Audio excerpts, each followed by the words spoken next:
to Deep Sleep Stories. If these stories have helped you through restless nights, please leave a review. Reviews are what help this podcast grow, reach more listeners, and stay alive. Without them, even something meaningful can slowly disappear. So if this show has brought you comfort, that small act truly helps keep it going. Now, settle in, and let's begin. Welcome to Deep Sleep Stories, where your only job is to rest, and my only job is to carry you gently towards sleep. Tonight, you'll drift into a quiet tale about a cozy bed waiting on the shore, tucked between soft sand and the steady hush of the sea.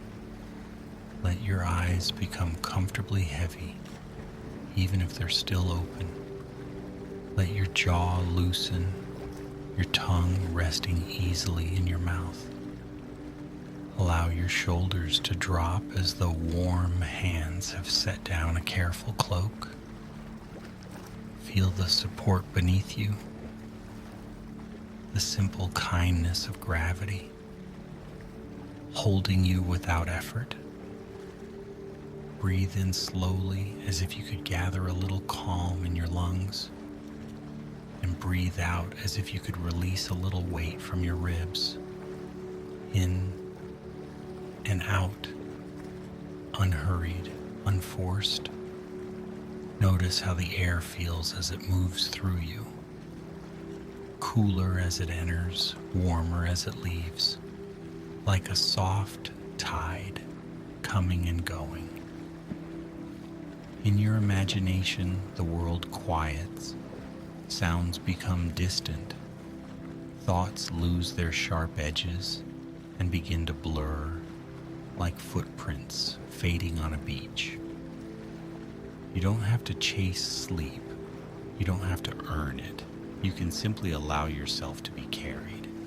And now, as your breathing finds its own gentle rhythm, you can let the story begin to tell itself. Less as something you must follow, and more as something you can float beside. Far from anywhere that needed names, there was a shore that seemed to exist in the pause between moments. The sea there was not loud, not stormy, not demanding. It spoke in murmurs and sighs, in small shushing sounds that seemed meant for soothing rather than warning. The waves came in like a slow thought and left like a quiet exhale. The sand was pale and fine, warmed by a sun that never hurried across the sky. Along the line where water met land, shells gathered like scattered little moons, ivory, pearl, blush, and the soft gray of clouded glass.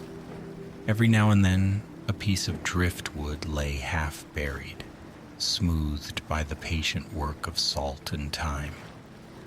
And above, the sky held a wide softness, as though it had been brushed with milk and light. A traveler came to this shore at a time that felt like late afternoon, when the light begins to turn honeyed and the edges of things grow kind. The traveler's name was Mara, though it did not matter much here. Names were lighter than usual, and the air itself seemed to invite the shedding of unnecessary weight. Mara walked without urgency. There was no fear in the open space, no sharpness in the breeze. The wind was mild and friendly, lifting a strand of hair and letting it fall again, as if practicing a lullaby.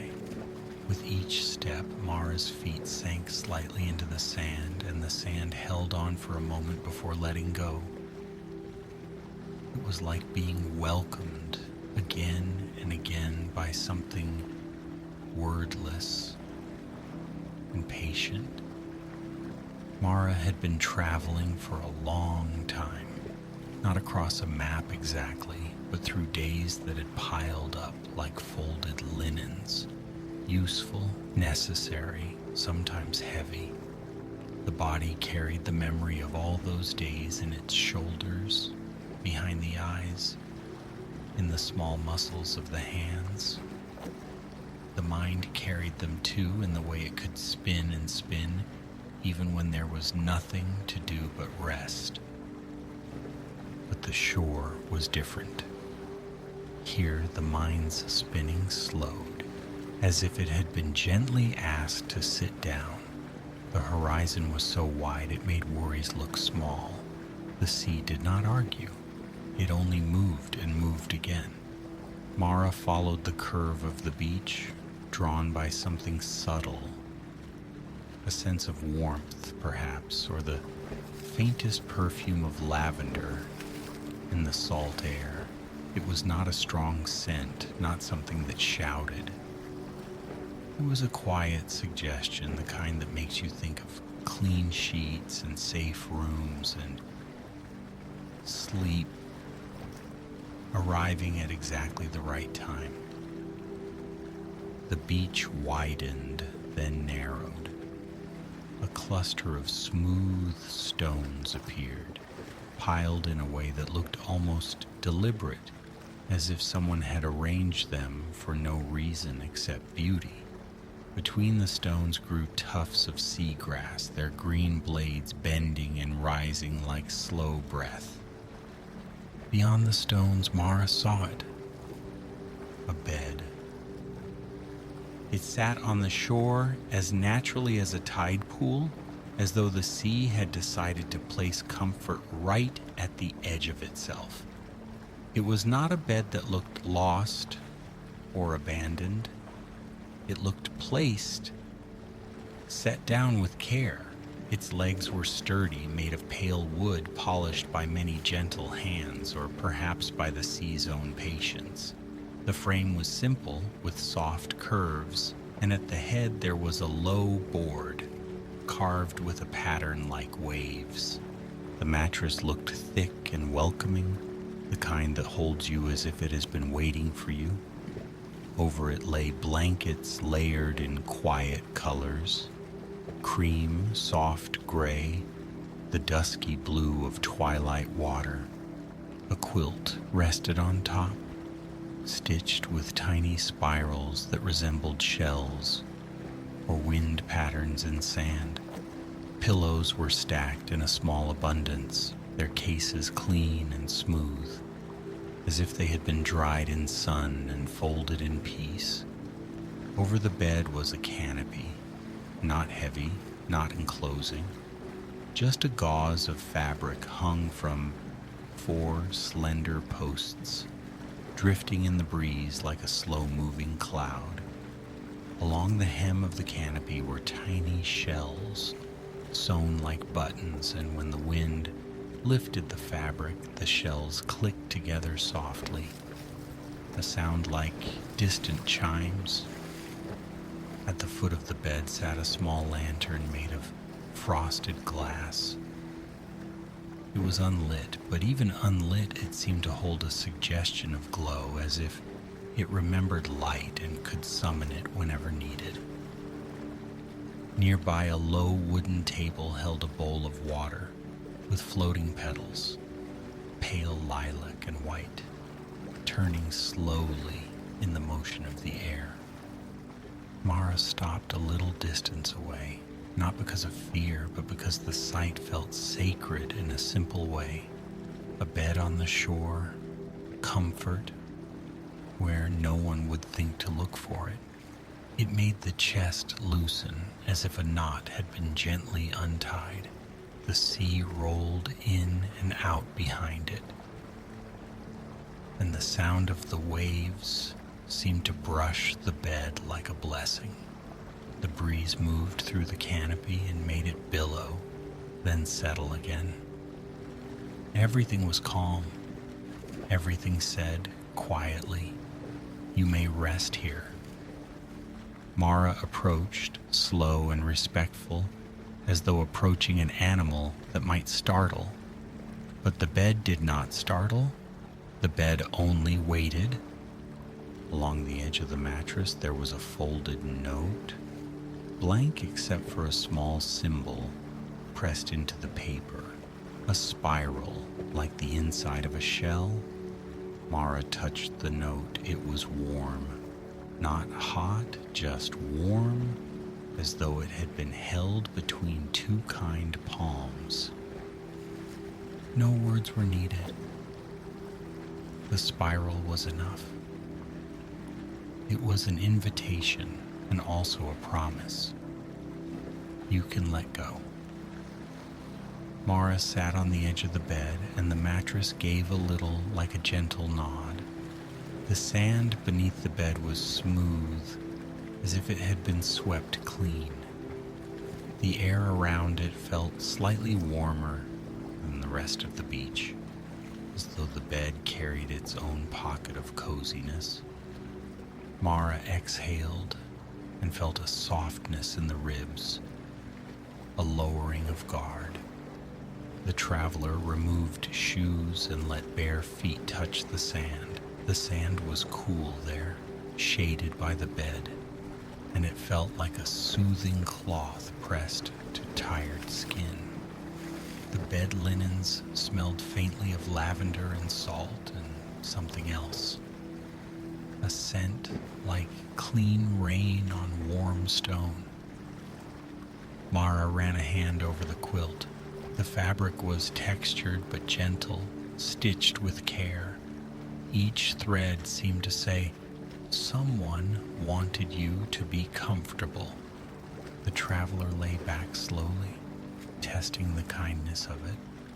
The pillows cradled the head as though shaped for it, lifting in exactly the right places, supporting without pushing. The blankets were light but warm, and when Mara pulled them up, the warmth seemed to bloom, spreading from chest to fingertips, from knees to toes. Above, the canopy floated like a small sky. Through the gauze, Mara could see the real sky too, turning slowly from honeyed day into a deeper, softer blue. And beyond that, the first suggestion of stars. The sea's voice grew more intimate from here, not louder, just closer, as though the bed had been placed at the perfect listening distance. Each wave came with a soft hush, then a gentler retreat. It was steady, predictable, comforting, the world's oldest lullaby. Mara closed eyes for a moment, then opened them again, not ready yet to drift away. There was a feeling that something else belonged to this place, something gentle and unseen, not a threat, more like company, quiet, watchful, kind. As if answering that thought, a small movement appeared near the waterline. A seal lifted its head from the shallow surf, black eyes glossy as polished stones. It watched the bed, watched Mara, and then, as if satisfied, sank back into the water with barely a ripple. A gull glided overhead, wings wide and silent, then landed on a nearby piece of driftwood. It tucked its head under a wing, already half asleep, trusting the shore to hold it. The world was full of resting things. Mara's breathing slowed, matching the rhythm of the tide, in and out, as natural as waves. The traveler's body began to uncoil, muscle by muscle, the way a knot loosens when warm water runs over it. And still, there was that sense of a presence, soft, like a candle's glow behind a curtain. The lantern at the foot of the bed flickered, though no one touched it. A pale light kindled inside, not bright, just enough. It filled the frosted glass with a moon-like shimmer, and the space around the bed became even more tender, like a small room made of light. In that gentle illumination, Mara noticed something carved into the bed's wooden frame near the headboard, a line of tiny symbols like marks left by a careful tide. Mara traced them with a fingertip. The wood was smooth, warmed by sun, and the carving seemed to hum with quiet meaning. The symbols were not a language of strict words. They were more like feelings set into shape. Rest, safety, return, release. Even without understanding, the traveler's body seemed to recognize them. The shoulders dropped a little more. The brow softened.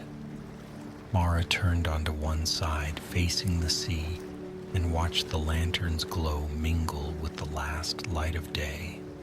The water reflected both, carrying them in rippling bands across its surface. Time stretched, not thin and anxious, but wide and plush, like a blanket that had room for everything. Soon the sky deepened into twilight, and the first stars began to appear.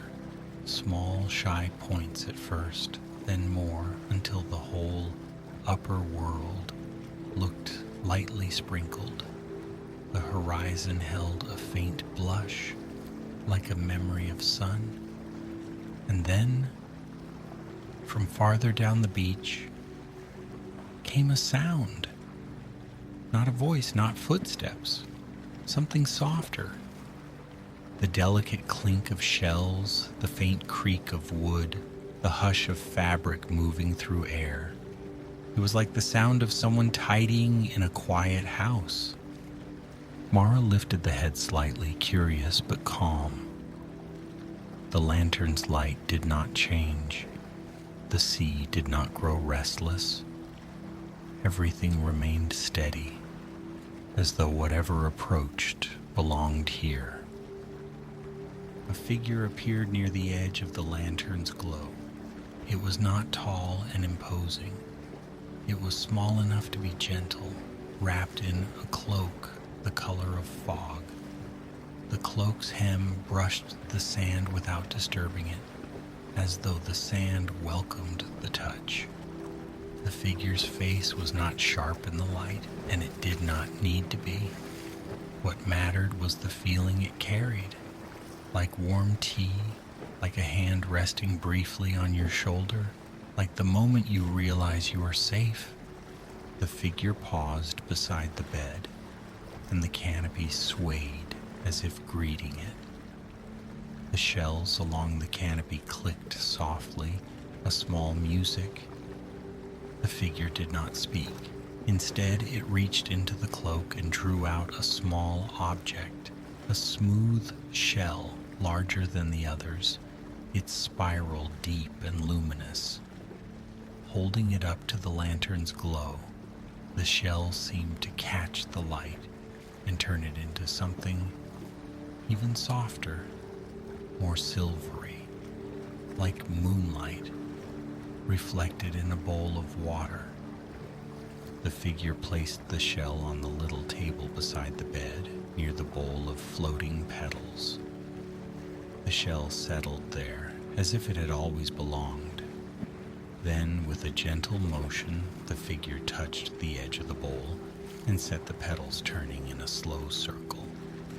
The air changed subtly, not cooler or warmer, but quieter, as if a door had been closed somewhere far away, blocking out the last of the day's busy sounds.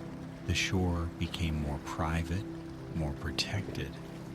Mara's eyelids fluttered, heavy with comfort. The figure lifted a hand and traced a small spiral in the air. The lantern's light dimmed just a little, becoming the kind of glow that does not keep you awake, only keeps you company. Then the figure stepped back into the twilight and was gone, leaving no footprints, only the lingering sense that someone had made sure everything was exactly as it should be. Mara lay still, letting the moment settle. The shell on the table seemed to radiate a hush.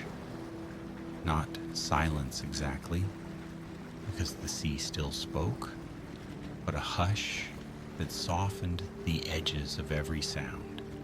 The waves became rounder, less distinct, blending into one continuous, comforting breath. The travelers' thoughts slowed. They did not need to be chased away. They simply became less interesting than the feeling of the blankets, less compelling than the steady lull of water. Mara's hand rested on the quilt, fingertips tracing the tiny stitched spirals. Each spiral felt like a path that led inward, deeper into ease. On the shore, small crabs moved near the waterline, their legs making tiny, careful marks in the sand. They moved with no panic, no hurry, as if they too had an understanding. This was a place for gentle things. A faint mist began to form over the sea, delicate as breath on glass. It drifted toward the shore in slow sheets, curling around the bed's legs and flowing under it, never wetting the linens, only cooling the air in a soothing way. The mist carried scents, salt and lavender and seagrass, and something like chamomile warmed in a cup. It was the scent of settling down. As the night deepened, the stars above brightened, and the canopy's gauze took on a faint shimmer, as though it had caught starlight in its weave. The little shells along the hem glowed softly, each one a tiny moon. Mara felt as if lying in the world's most tender cradle, held between the great sky and the steady sea. And in that comfort, the traveler began to drift, not fully asleep, not fully awake, but in the pleasant in-between where imagination becomes liquid, where thoughts float like lanterns on calm water.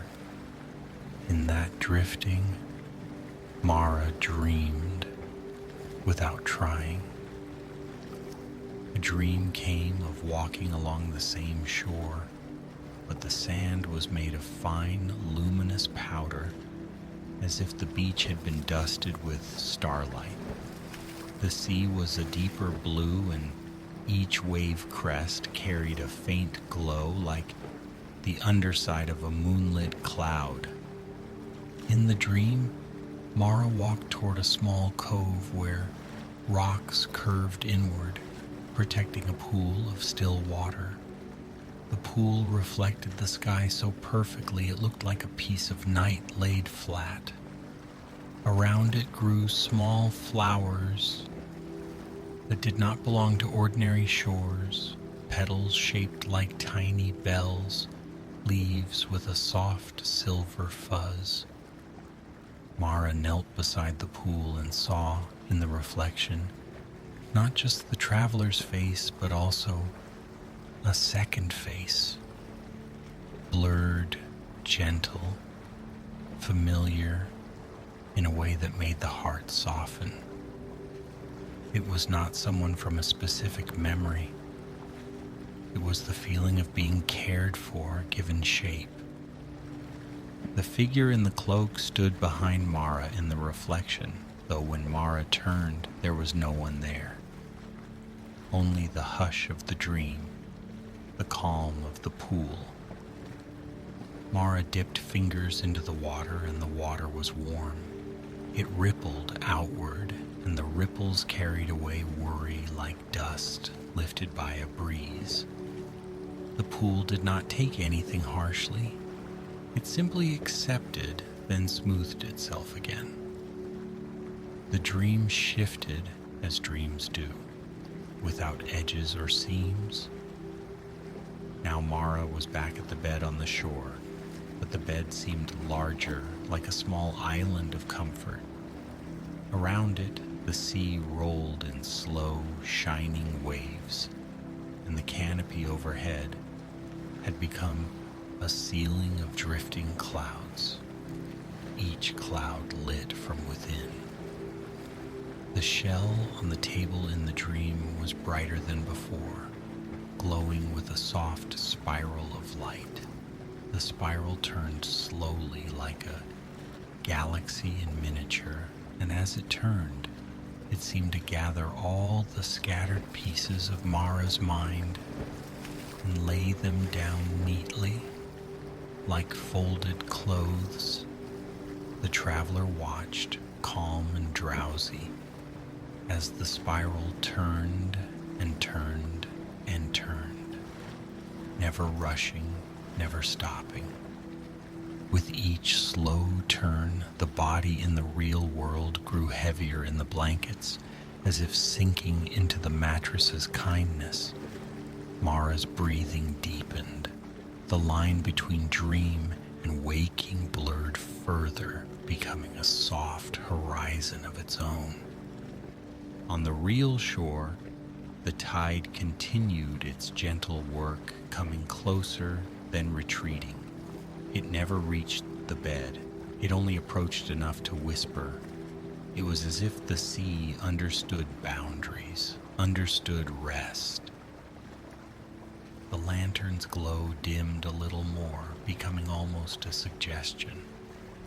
The shell on the table caught the faint light and returned it, not brighter, but softer, spreading it like a quiet balm. If someone had walked along the beach then, they might have thought the bed was a mirage, a sweet trick of moonlight and mist. But it was real in the way comfort is real, felt more than proven, trusted more than explained. The night air cooled slightly and the blankets warmed in response, holding Mara in a perfect balance. The canopy drifted, then settled, then drifted again, breathing with the wind. In the distance, far out over the water, a low, gentle tone sounded, like a whale's song, deep and tender. It did not feel sad. It felt like a lullaby sung by the ocean itself. The tone rose and fell, then faded, leaving the air even calmer than before. Mara did not need to understand anything. The shore took care of the night's meaning. The traveler's hands relaxed, fingers uncurling, the muscles around the eyes softened, the mouth settled into an easy, neutral shape. The body gave itself permission to be heavy, permission to be still. Another dream came, quieter than the last. In this one, Mara was a small child again, though not in any specific memory. The feeling was only of smallness and safety. Mara lay in a bed indoors, but the room had no walls, only curtains of gauze that moved like the canopy on the shore. Outside those curtains, the sea could be heard, and the sound meant that someone was nearby, that the world was keeping watch. A warm hand, unseen, tucked a blanket under Mara's chin. The gesture was simple, practiced, loving. Then a soft kiss touched the forehead like a feather, like a final permission to sleep. Mara sighed in the dream, and the sigh echoed in the real world as a long exhale.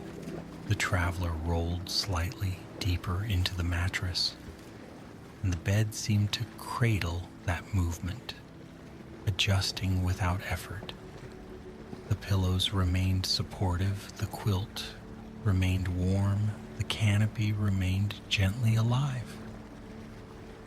The shore itself seemed to lean closer, as though the entire landscape wanted to protect this rest.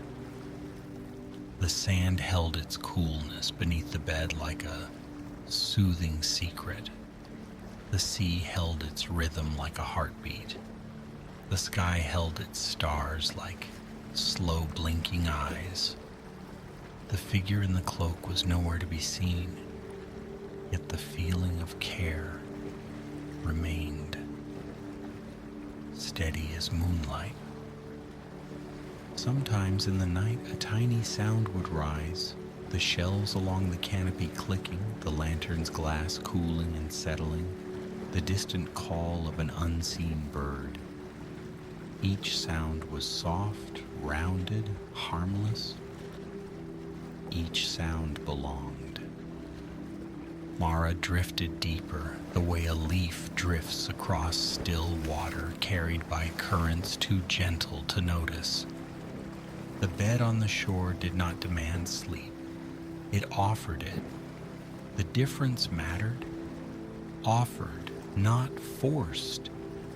Welcomed, not required.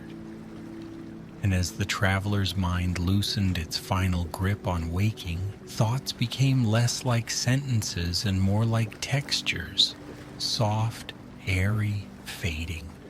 The sea's hush became a blanket of sound. The lantern became a small star at the foot of the bed. The shell became a spiral of quiet, turning slowly, turning softly, turning the world into rest. Now the story begins to slow like a tide easing back.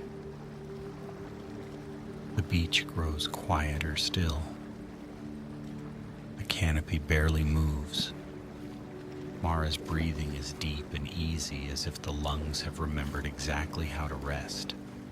The body is warm, the limbs are heavy, the mind is floating, untroubled, unhurried.